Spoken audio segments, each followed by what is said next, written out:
Well, hello there, it's Jonathan Royal here, perhaps better known to some of you as Alex Williams Smith.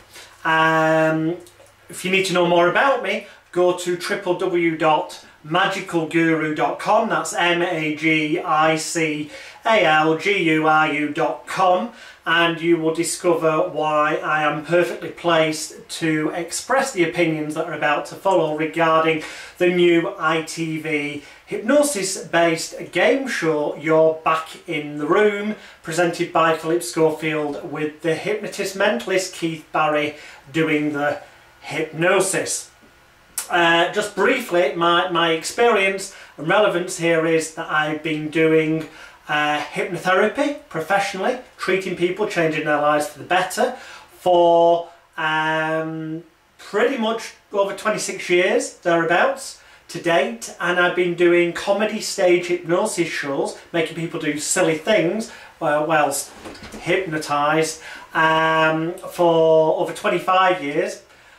I've been teaching people worldwide, and to date, as of today, as you can see at magicalguru.com, I've arguably taught more, so the majority, more of the world's currently successful, confident and competent professional hypnotherapy practitioners, complete mind therapists and stage hypnotists than any other currently living hypnosis trainer on the planet. Sounds like a wild claim, but check it out at magicalguru.com. You'll see the testimonials, including from household name, television, famous people, people who fill theatres around the world, people who are best-selling authors. You'll see all that on magicalguru.com. The point is, I kind of think I know what I'm talking about, especially when it comes to television hypnosis, okay? Hypnosis on the television, because I appeared on hundreds of TV shows around the world, and numerous of these, on numerous occasions, I've actually hypnotised people on television, both pre-recorded shows and live television. Live television being way more difficult, so to speak, than pre-recorded, where if something goes wrong, you can always film again and have it edited afterwards. You know, in January 1993, I was one of the first ever hypnotists, alongside Peter Powers, to appear on British television, hypnotising people on Channel 4's cult TV show The Word. And indeed, if you go to magicalguru.com, click on hypnosis shows and scroll down the page, you'll be able to see a video of that show. Let me just tell you that, and this is very relevant to You're Back in the Room, so please bear with me, that for that show I was given a rugby team. That's it, a rugby team, the players of a rugby team. In fact, I don't even think it was all the players with all the substitutes. I think I just got a total of 12. I don't know about sports, but there were 12 rugby players from a rugby team given to me backstage before we went on air. 12 people. And from those, I had to hypnotise them and pick 4 of them, so that's a third of the people, 33.3% so to speak, to go on television. You know, that was my chances. I had 12 people from whom I had to find 4 responsive, reactive, physically animated people, okay? Just 12.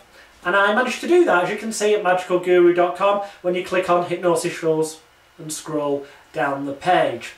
For another television show, The Gadget Show on Channel 5, British TV, again at magicalguru.com.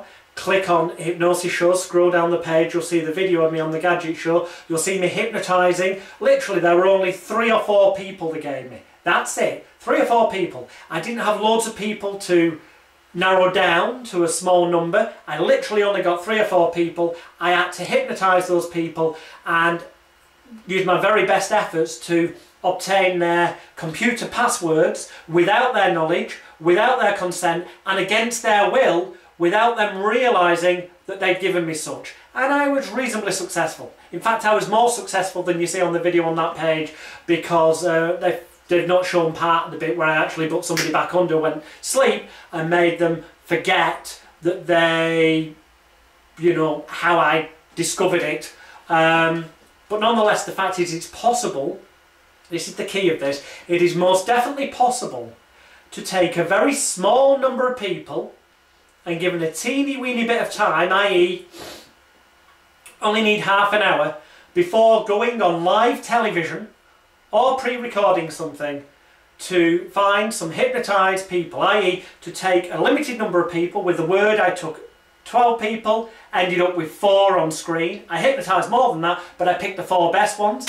And on the Gadget Show, I think I was given 3 or 4 people, and it worked on about half of them, which is amazing percentages. That's like 50% success rate. And yet you'll hear these professional hypnotherapists, apparent experts, saying that stage hypnotists rely on somnambulists. Some people say that only 5% of the population are somnambulists, others say 20%. I say that's complete and utter cobblers, okay? I've already proven in the past, as I say with the word, that I was given 12 people. I hypnotised basically the vast majority of them, but I picked the 4 best ones to go on live TV. And with the Gadget Show, yes, they volunteered to be hypnotised, but they were sceptical, but I took the 3 or 4 people, and I successfully managed to, from some of them, obtain their computer passwords without them being consciously aware, against their will, and with them consciously knowing that I was going to try and get this information out of them so they could fight it and resist it, which proves you can make people do things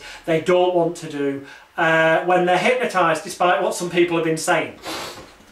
Okay, excuse me, I've got a bit of a cold, so you'll have to excuse that. I've also got some notes, because I want to plough through this as quickly as I can. You can always just go to my website, magicalguru.com, and click on the tab that says blog, and when you get to my blog page, in the search box you could just put in hashtag YBITR for You're Back in the Room, and click search, and you'll find the postings, the evidence, the research stuff to back up what I'm saying, and it'll save you time if you want to go there. Or you can watch the rest of this video and then go to my website, magicalguru.com, click on the blog, and in the search box then put You're Back in the Room, or hashtag YBITR, or hashtag Back in the Room, and you'll get even more information that's in this video. But here we go.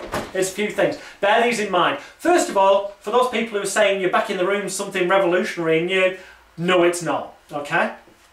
This all stems back to a television show format that a pilot was made for in 1993, and if I look down it's because I'm looking at my notes, was made in 1993 with the veteran comedian Tom O'Connor as the presenter, and the hypnotist was Andrew Newton, the man who taught Paul McKenna. Incidentally, Andrew Newton was the first British hypnotist to have a comedy stage hypnosis television show on British television, which he did before Paul McKenna, okay?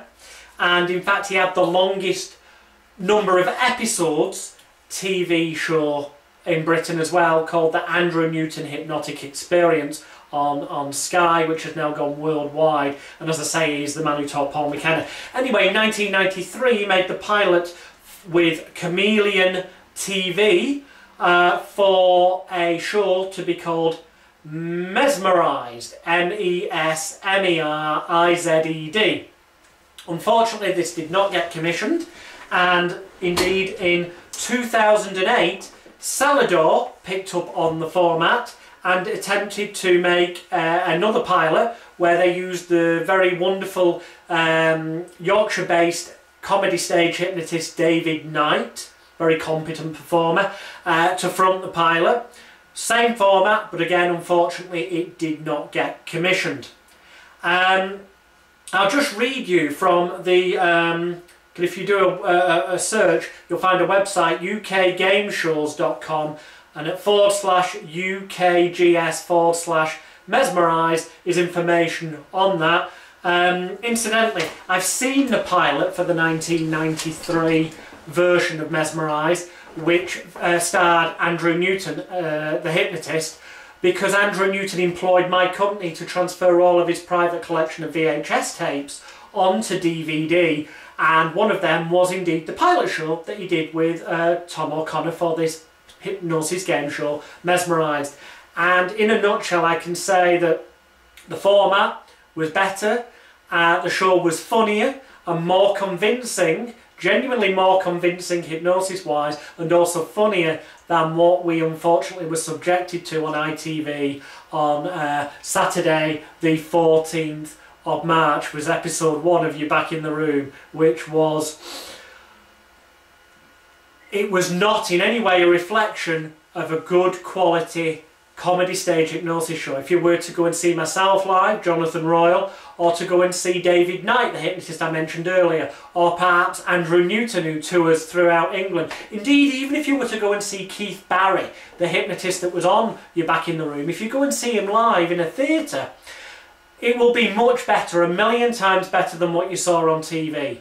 Because live, it will just be people from the audience who volunteered there and then, without any prior auditions, without any callbacks, which is like a second audition, without any rehearsals. Total strangers he's never met before will be picked from the audience, will be genuinely hypnotised at Keith Barry's live shows, Andrew Newton's live shows, David Knight's live shows, my live shows. The majority of quality, experienced professional stage hypnotist live shows, they pick people from the audience that night, they hypnotise them genuinely, and you see people you know would never normally do those things, including the most prim and proper and shy people, become the most outrageous, animated, amazing entertainers on stage. So don't let You're Back in the Room put you off. Anyway, back to the original thing that in 1993 Andrew Newton made a pilot for, in 2008 David Knight did. In 2008 the TV presenter was Danny Wallace, incidentally.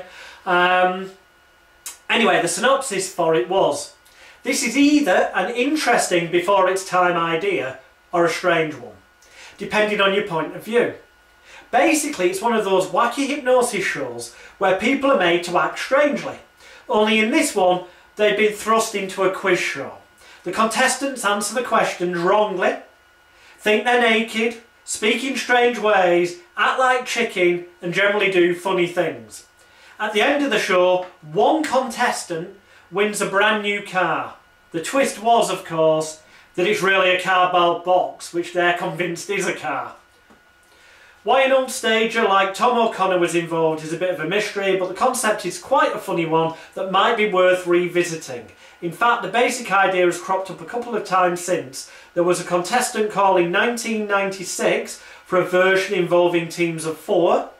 Low again, nothing made it to air. And Salvador produced another pilot for Mesmerised in 2008, which again, never made it. It's interesting, though, that it does say merchandise. When the show failed to be commissioned, the creators adapted it into a board game called Mesmerised.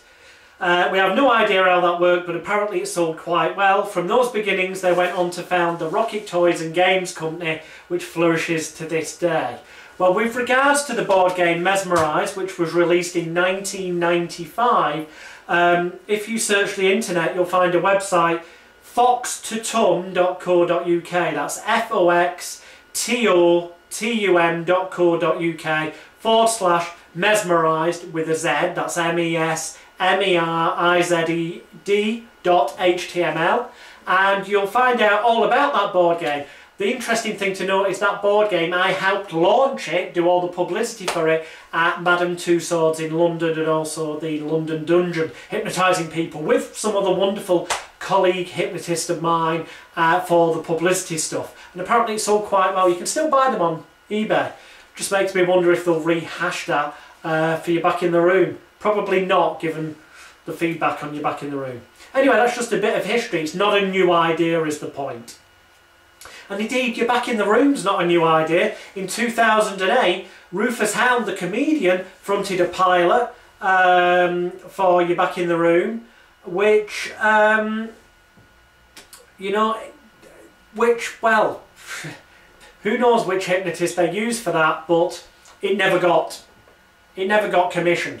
I know one of my students, Mark Howe, was approached. He gave them a lot of consultancy, and indirectly, because I taught him, I kind of consulted on that as well. And judging by the show that went out on TV on Saturday, they did not listen to anything that Mark advised them, unfortunately, which is such a shame.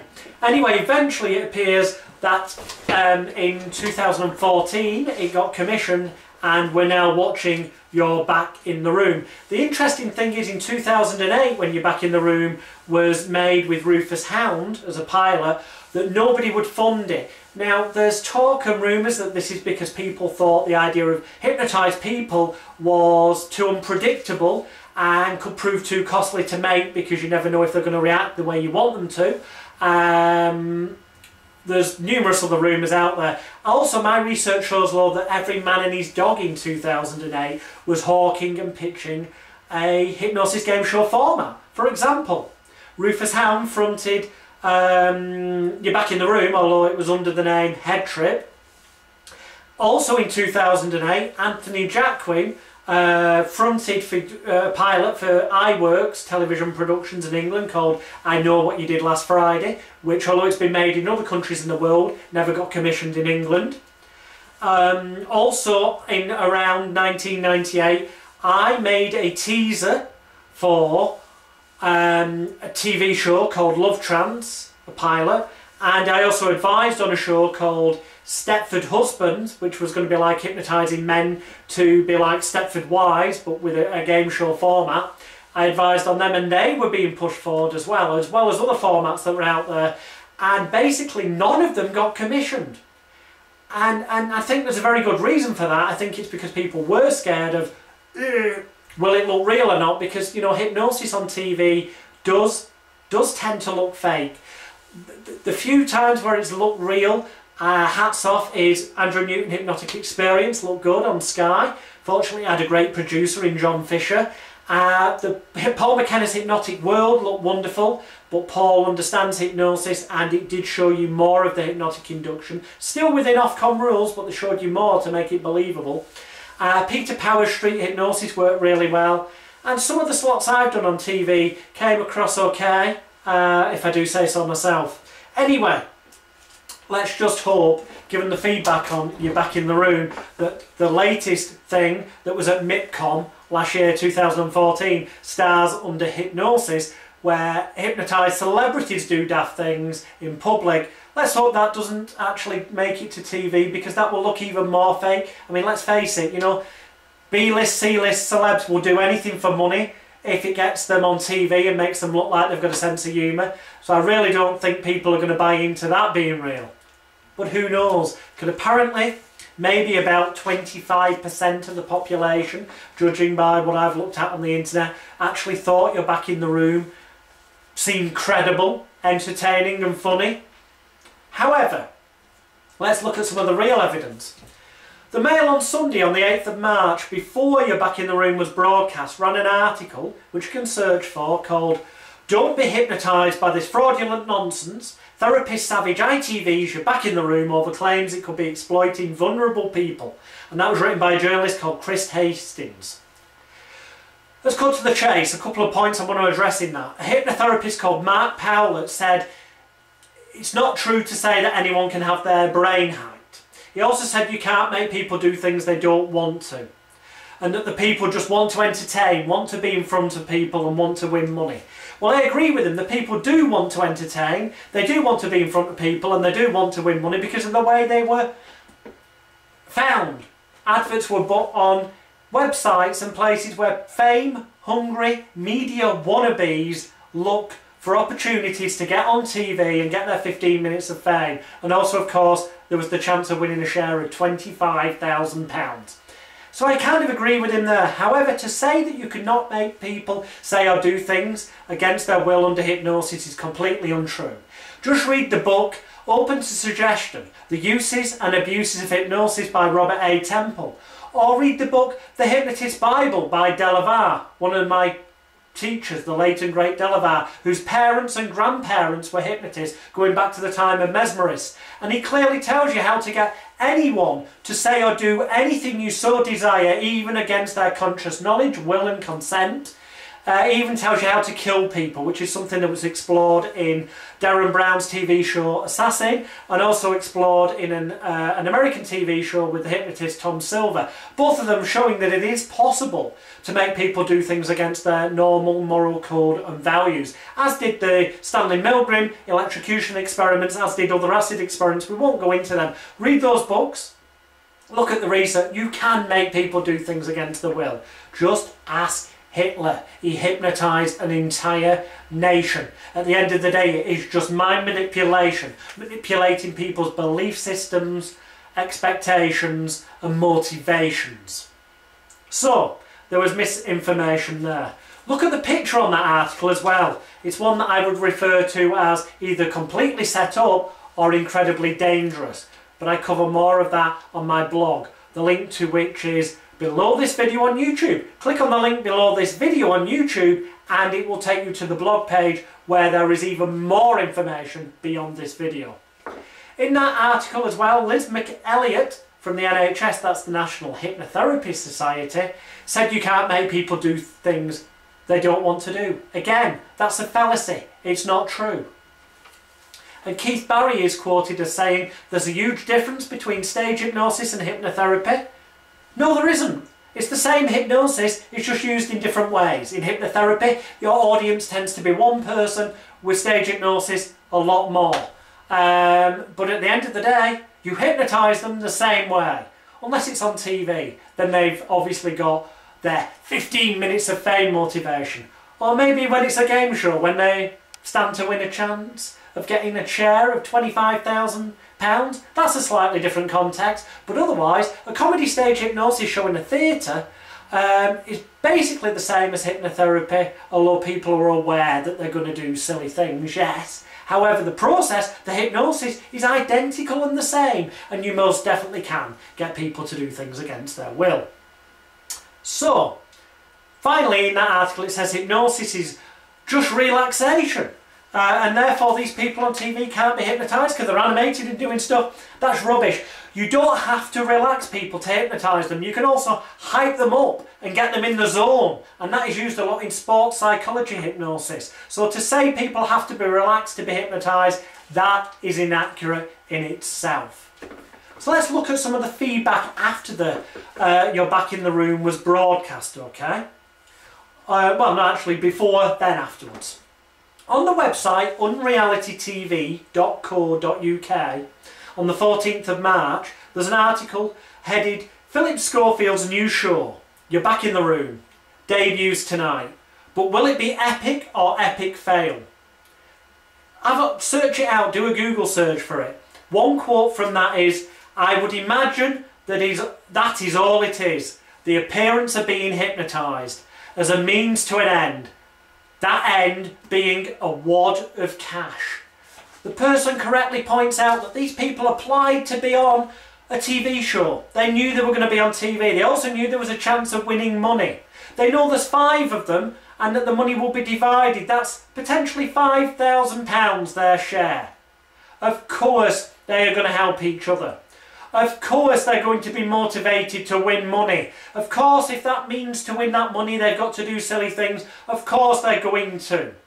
Is hypnosis really required? One could argue that when they apply to take part they're already hypnotised because their motivation is to win money and get their 15 minutes of fame.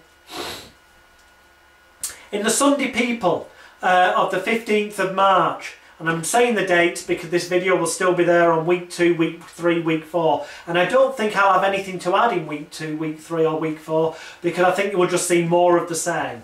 But Adam Postons, the Sunday People's TV reviewer, put an article headed You're Back in the Room review. This abomination is like a Little Britain sketch gone feral. Unfortunately I've got to agree with him.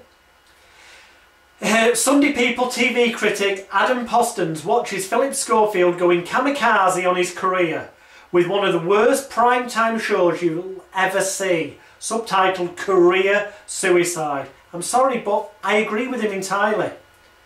He's quoted as saying, everyone willingly plays along, raising the doubt that they're stooges or actors and not simply exhibitionists, mentally susceptible or playing desperate. I'm sorry, search it out.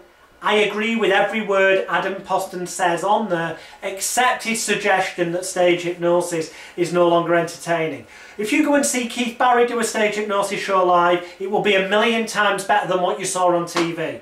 If you come and see me, Andrew Newton, David Knight, Ken Webster, Peter Powers, Chris Lee, Grant Saunders, any of the really busy working UK stage hypnotists, it will be 1,000,000 times better than what you saw on TV. That includes Keith Barry, because Keith Barry is actually a very entertaining and skillful comedy stage hypnotist. What he was thinking getting involved in this, God only knows. Daily Mail online, 15th of March. Search for the article, viewers criticise new primetime hypnotherapy show You're Back in the Room, branding it fake and disastrous. And even host Philip Schofield claims it's telly Marmite. That's by Emma Glanfield and Lisa Stewards. It says it all really, but one thing that I noticed on that article is that Keith Barry is quoted, it says what went on, how he hypnotised them. He says that he did some suggestibility tests with the entire studio audience, and then he plucked people that were most suggestible from the audience, picked the best 5, took them backstage and hypnotised them. That is blatantly a lie. If you look on the Facebook You're Back in the Room page, and the Twitter YBITR You're Back in the Room Twitter official page, you will see that in 2014 they advertised on various places for people to apply to go to auditions.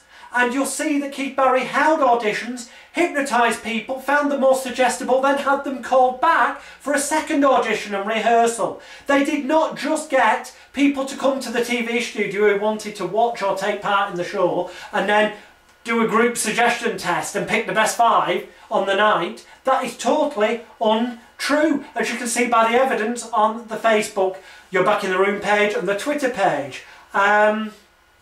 So why it says that, God only knows. The Metro, Saturday the 14th, headline, viewers were totally split over Telly Marmite by Sarah Dean. Quote, it was hard to tell whether or not the whole thing was staged. It certainly wasn't what people were expecting, and given the premise, it should have totally bombed. However, some people liked it. The key there is some people, as we'll come to shortly. The Guardian, Monday the 16th of March, an article by Sam Wollaston.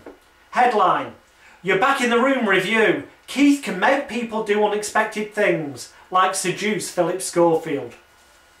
Quotes from that, this hypnosis show feels decidedly retro, and that's not just because of the Patrick Swayze and Mariah Carey references. Extra more important quote, my job is to say what's right or wrong as a TV reviewer with something, and what's wrong with Back in the Room is that it goes backwards from Brown, Darren, not James, to McKenna. You're back in the 90s. It's not just the music and film references. The whole thing is quite retro, and the quiz format adds very little, if anything. Philip Schofield makes it a bit more annoying as well. Gloucestershire Echo, 15th of March. Was You're Back in the Room on ITV the worst Saturday night show ever? Unreality TV, 16th of March. Philip Schofield says criticism of You're Back in the Room was brutal, but was it fair? It then goes on to point out and suggest that actors or stooges were used, people who were just playing along. The Daily Mail, Monday the 16th of March. Christopher Stevens review. Paul Darkin, You're Back in the Room. He gives it 2 out of 5 stars and says, it's hard to believe all the antics under hypnosis were really beyond the player's control.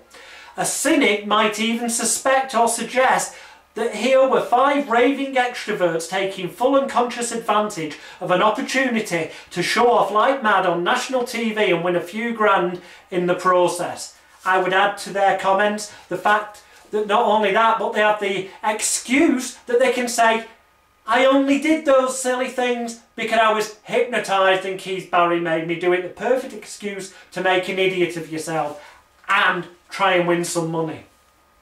The Times newspaper, 16th of March. TV review, You're Back in the Room. Wild Things by Andrew Billing. He only gives it 3 out of 5 stars because he says some of it was funny.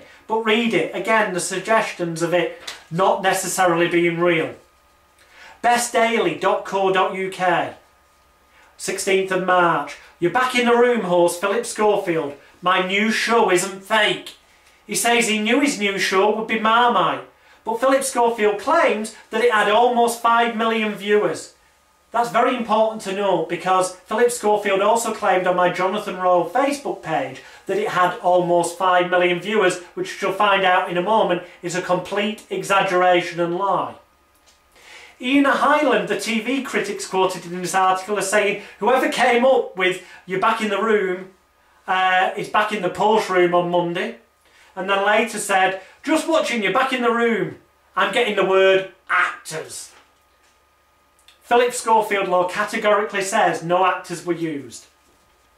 But it's interesting if you go on Twitter and look for the user at Potbitch, that's P-O-B-B-I-T-C-H, that on the 14th of March she put up an article where she mentions how she overheard a wannabe model on a train some months back saying she'd just been to an audition for this TV show where she had to pretend to be hypnotised, but unfortunately somebody else got her spot in the show. Make of that what you will, look into it more.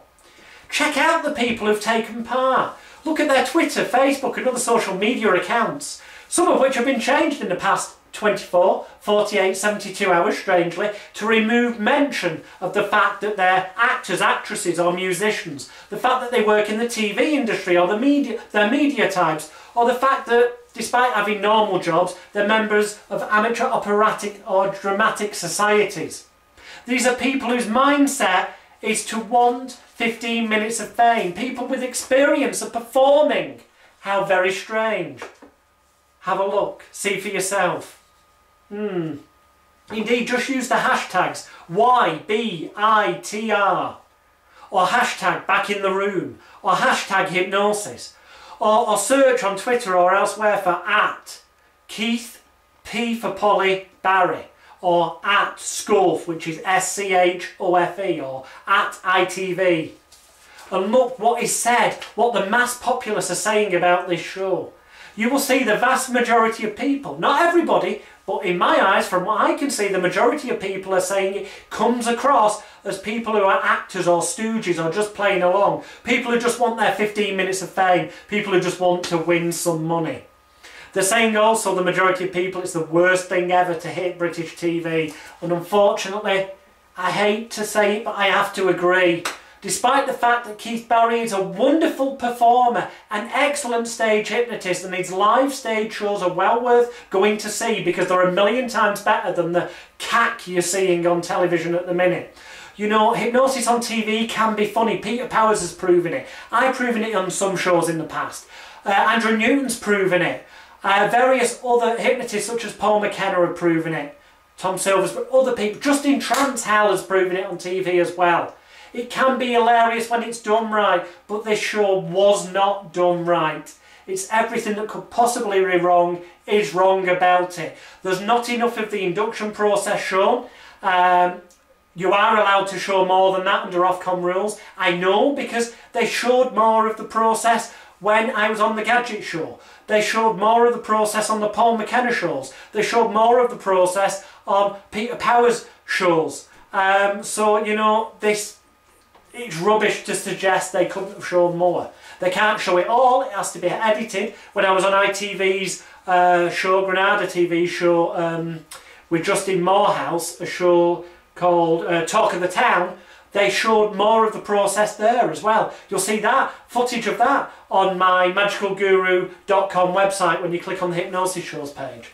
So, the feedback in general is that people didn't believe it or thought it was crap. There's some people who liked it, yeah, well if you like that show, trust me, go and see a comedy stage hypnotist live. Go and see Keith Barry live, it'll be a million times better. Go and see Andrew Newton live, it'll be a million times better. Go and see me live, or David Knight, or Chris Lee, or Grant Saunders, or one of the numerous other UK stage hypnotists. See them live and it's a million times better than that. But let's get back to the show in question that's causing all the controversy. Philip Schofield has claimed incorrectly there were almost 5 million viewers. Nope, not true. Official sites show, and you can search yourself, that the ratings for your Back in the Room were at best were 4.34 million.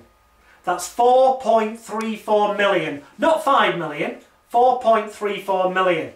But here's the key, that figure includes the +1 channel, an hour later. Okay, now the shows that were in competition to it do not have a +1 channel. So the figures quoted for them are literally just as it went out live. So when you bear that in mind, and consider that your Back in the Room was on at the same time as, clashed with the end of BBC's The Voice, which got 6.69 million viewers, and clashed with most of the National Lottery Win Your Wish list, which had 4.08 million viewers, then Schofield's claim of almost 5 million is ridiculous, and the actual figure quoted a 4.34 million for your Back in the Room includes the +1 channel. So at the live, the same time as The Voice and the National Lottery Live, it was probably a lot nearer to 4.08 million. So it's not some raging success. It's actually, I would say, quite disappointing, wouldn't you, in comparison to The Voice and the National Lottery, when this is Saturday night prime time entertainment show. And as industry experts will tell you, the first edition of any entertainment show, generally speaking, historically speaking, has the highest viewing figures, because then people decide whether to watch again or to switch off. So it'll be interesting to see what happens in week 2, week 3 and week 4. But my prediction is, by week 4 of your Back in the Room, if it makes it that far, if it makes it to week 4, I predict 2.5 million viewers, in the region of 2.5 million viewers, including the +1 channel. It's going to dramatically drop because it's frankly not funny. Go and see a live comedy stage hypnosis show, million times funnier, million times better. It's not convincing. Go and see a live comedy hypnotist show, even if it is Keith Barry. It will be a million times better and more convincing, because you'll see the full process take place. You'll know some of those people, or you'll know people who know those people, so you'll know that something bizarre and unexpected and out of the ordinary is taking place. So let's examine the dictionary definition of actor. It is, according to the Internet Dictionary, a person who behaves in the manner of a character, usually by reciting scripted dialogue in order to entertain an audience. Another definition is one who takes part, a participant, e.g. France, Britain and any other external actors now involved. So we can genuinely say anyone saying that the people on the show are actors are because they're participants. But in another context, they are actors because they're behaving in the manner of characters they're given suggestions. So the real question is, what's their motivation? Is this because they genuinely believe they're hypnotised, or is it because they want a share of £25,000 and the chance to be on TV? I would say that £25,000 a share of, and the chance of 15 minutes of fame for people who are, in their private lives, actors, wannabe rock stars, who were members of amateur operatic and acting societies, who have performing backgrounds or work in this industry and have applied via websites, well, I'll come to that in a minute, that means they're of that mind state, is probably more of a motivation than any suggestions they've been given. The dictionary definition of stooge. The partner in a comedy team who feeds lines to the other comedian, or a straight man. Or number 2, one who allows oneself to be used for another's profit or advantage, a puppet. Well, as Katie Holmes said in one of her tweets, Philip Schofield was used to working with puppets in the broom cupboard, and indeed he may well arguably be doing here by that dictionary definition, because the people, obviously ITV profit by selling advertising space to the show, so one could argue that that is a fair thing. Dictionary definition of the word compliance. The act of conforming or yielding. Number 2, a tendency to yield readily to others. Number 3, conformity or obedience. Arguably they were doing that. The only thing is, were they doing it for the chance of a share of £25,000 and 15 minutes of fame, or were they doing it because they were hypnotised and made to do these things? You decide for yourself, but the weight of evidence does seem to be pointing in one direction.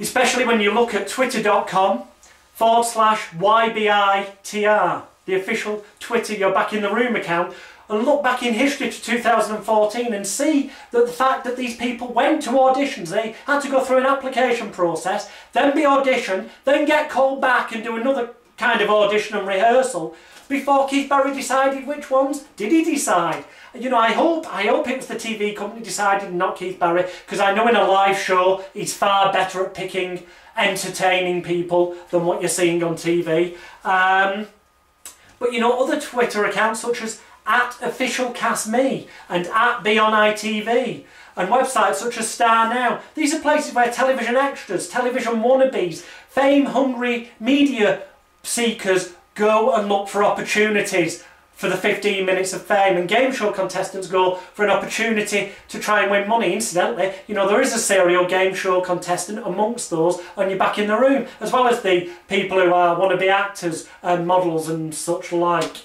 So, you know, at least when you go to see a live comedy stage hypnosis show, the vast majority of those people who volunteer have normal jobs, are not members of amateur dramatic societies. They're normal people, and you will know them, or you'll know people who know them, and therefore it's far more credible and real, and you'll see the real process that takes place.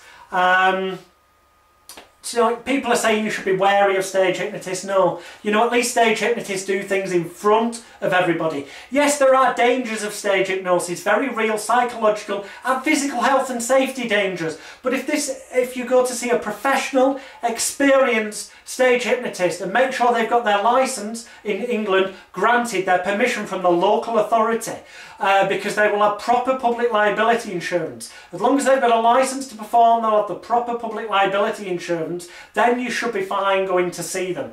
But don't just volunteer to be hypnotised by people in a pub or club who are doing a bit of street hypnosis, because quite often these people do not have the correct public liability insurance. Quite often they're badly trained by people who don't know the laws, the ethics, and really don't know how to hypnotise properly, and that could genuinely be dangerous because those people don't know what they're doing. It's not the ideal environment in general either. I cover these things in the transparency template, which is many of the world's leading hypnosis experts say this is by far the most comprehensive health and safety training for stage hypnotists, street hypnotists, comedy hypnotists anywhere in the world. It covers laws worldwide, health and safety worldwide. If you want to do stage hypnosis or street hypnosis and you've not studied this, then I would say that you are potentially dangerous and incompetent, and you're not abiding by your duty of care towards your volunteers,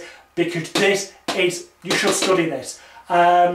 You can find this by going on magicalguru.com and then clicking on shop and going to the shop and looking through there.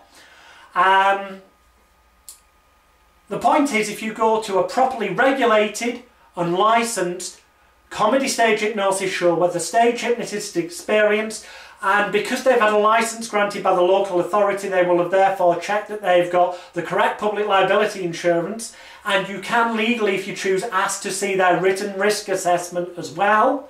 Okay, then you can be safe volunteering. Make sure they're recording the show, because that will prove that they are keeping a record to prove for themselves, as they should do, they're keeping to their duty of care, but then also, you know, other people can't claim things took place that didn't.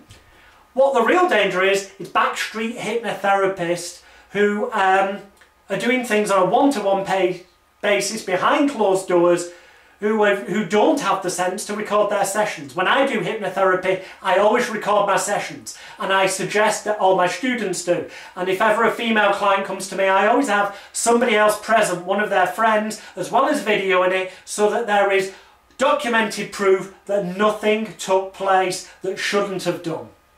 Whereas whether the hypnotherapist was guilty or not, false allegations can be made, but as we know from history, if you look on the internet, in the past many hypnotherapists have been found guilty of interfering with their clients. So, there are dangers. You can make people do things against their will with stage hypnosis and with hypnotherapy if you know what you're doing. But as I always say to clients who come to me who go, you're not going to make me turn into a chicken, are you? I say to them, you know, you've only paid for an hour of my time. Turning you into a chicken takes a bit of time. So if you want to pay extra money, we can do it. But otherwise, we could just use what you paid for to actually change your life for the better. And the majority of the time they go, well, get on with it. And obviously I do, because they've only paid for an hour of my time and I need that to cure them, to change their life for the better, to help them stop smoking, lose weight, gain confidence, cure their phobia, or whatever it may be. Incidentally, in terms of those people who say, well, hypnosis isn't real, doesn't exist, if that was the case, then why do I offer a full 1 year, that's 365-day money-back guarantee on my hypnosis training courses, both for stage hypnosis and hypnotherapy? As you can see at magicalguru.com and then click on shop, or going directly to hypnotismexposed.com. I'm about the only hypnosis trainer that does do this, but whether you want to learn stage hypnosis or hypnotherapy, come to somebody who offers that kind of money back guarantee, because I am confident that you will be able to genuinely hypnotise people, you will genuinely be able to make them change their lives for the better, and you will genuinely be able to take complete strangers from an audience, hypnotise them, and within minutes have them doing the most outrageous things, including things that would be against their normal moral code and values. Because hypnosis is real in the sense of you can get people to do things, but as I say on my blog, hypnosis itself, the way a lot of experts say it exists, doesn't, because all hypnosis is merely suggestion, and hypnosis only exists in the mind of the believer. So, is there anything else I need to add here? To be honest, I think that probably covers it, except to remind you that when people say you've got to be relaxed to be hypnotised, no. In sports psychology, we all often bring people up into a heightened alert state, which is arguably also hypnosis. I just want to end with a little bit of an interesting story, and that is that Just Eat, the website justeat.co.uk, where you can order takeaways online, sponsor your Back in the Room.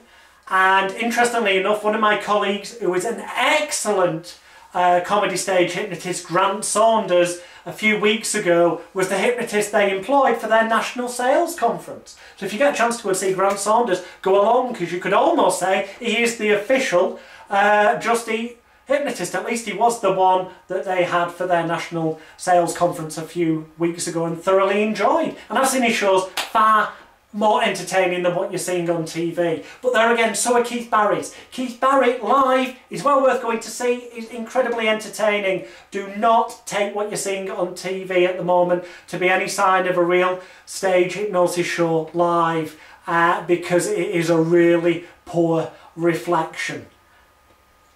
There's very little else to say.